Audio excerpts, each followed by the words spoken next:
Theory के कुछ समय बाद सेल थ्योरी में कुछ इवॉल्व हुई जिसे मॉडर्न सेल थ्योरी कहा गया। मॉडर्न सेल थ्योरी में बहुत सी कॉन्सेप्ट इंक्लूड हुए, जैसे हम लोगों ने पढ़ा था स्केलेटन और स्वान ने कुछ सेल थ्योरियाँ बताई थी, जिसमें उन्होंने बताया था जितने भी प्लांट्स और एनिमल्स होते हैं सारे सेल से मिलकर बने होते हैं।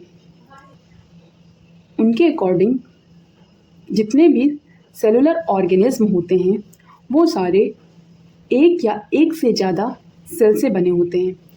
All cellular organism are made up of one or more cell. Means जितने भी सेलुलर ऑर्गेनिज्म होते हैं वो या तो एक सेल से मिलकर बने होते हैं या तो एक से ज़्यादा। और दूसरी थ्योरी कह रही है the cell is the structure and function unit of life. Means जो सेल होता है वो लाइफ का स्ट्रक्चरल और फंक्शनल दोनों की यूनिट होती है। सेल तो हमको पता है स्ट्रक्चर होता है। किसी भी अगर हम एग्जाम्पल के तौर पर लें कोई भी ह्यूमन या फिर एनिमल, इस या किस चीज एनिमल है ये किस चीज़ से मिलकर बना है? किसी एक छोटी छोटी चीज़ों से, छोटे छोटे सेल से मिलकर बना है। एनिमल की जो बॉडी है वो छोटे छोटे सेल से मिलकर बनी है। कोई भी थिंग्स हो लाइक कोई घर, ये भी किसी एक छोटी यूनिट से मिलकर बनी होती है। घर किससे मिलकर बने होते हैं? छोटी छोटी ईंट से। छोटी छोटी ईंटें मिलाकर एक घर बनाती हैं।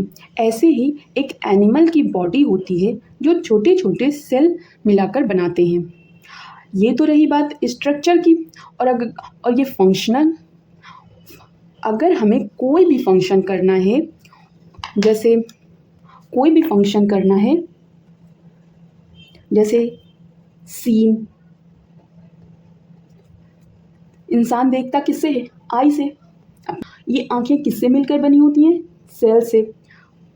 इन सेल के पास इन छोटी छोटी सेल्स मिलकर आँख का फॉर्मेशन करती हैं और ये सेल इनके पास देखने की कैपेबिलिटी होती है, बस देखने की कैपेबिलिटी होती है जिसे वो लोग देखते हैं। तो ये रही बात स्ट्रक्चर की, और ये रही बात फंक्शन की। तो ये भी सेल थ्योरी हमने समझ ली। अब आते हैं तीसरी सेल थ्योरी के ऊपर। All cell arise from pre existing cell by division. हम सब लोगों को पता है कि कोई भी सेल वो डिवाइड करता है, डिवाइड कर दो डॉटर सेल बनाता है। ये सेल थ्योरी इसी चीज़ को फॉलो करती है कि जो भी लिविंग सेल, जितनी भी सेल होती हैं जो अराइज होती हैं वो अपने प्री एग्जिस्टिंग सेल से ही अराइज होती हैं। किसके द्वारा? डिवीजन के द्वारा। ये तीसरी थ्योरी भी हम लोगों ने समझ ली। And then third theory, energy flow occur within cell. किसी भी काम को करने के लिए हमें एनर्जी की ज़रूरत होती है। अब वो चाहे डिवीज़न हो, कोई फंक्शन हो या फिर कोई स्ट्रक्चर बनाना हो, एनर्जी गिव का फ्लो पाया जाता है, तभी वो कोई फंक्शन गेन कर सकता है, स्ट्रक्चर बना सकता है या फिर डिवीज़न कर सकता है, ग्रो कर सकता है। हम लोग खाना खाते हैं वो डाइजेस्ट होता है छोटे छोटे स्मॉल पार्टिकल्स में, उससे ग्लूकोज बनता है। लाइक कार्बोहाइड्रेट की अगर हम लोग बात करते हैं तो उससे ग्लूकोज बनता है। ये ग्लूकोज ब्लड में जाकर हमारे सारे सेल के पास जाता है, जिससे हम लोगों ने खाना खाया, उसे डाइजेस्ट किया किसने? डाइजेस्टिव एंजाइम्स ने, डाइजेस्टिव ऑर्गन्स ने, जिससे क्या मिला? हमें ग्लूकोज मिला। ये ग्लूकोज हमारे सेल के पास जाता है, सेल के साइटोप्लाज्म के पास जाता है, जहां पर ग्लाइकोलिसिस प्रोसेस होती है, जिससे हमें मिलता है एटीपी।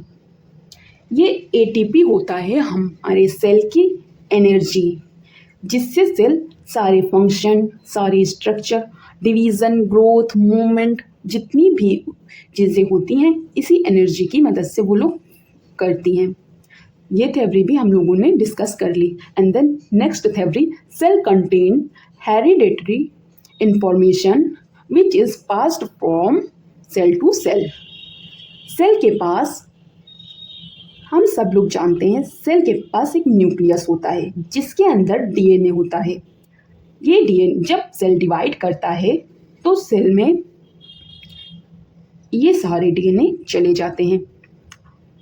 इस डीएनए में जेनेटिक इंफॉर्मेशन होता है, हेरिडेटरी इंफॉर्मेशन होता है, जेनेटिक, जिसे जेनेटिक इंफॉर्मेशन भी कहते हैं। यह जेनेटिक इंफॉर्मेशन दोनों डॉटर सेल में पास हो जाती हैं।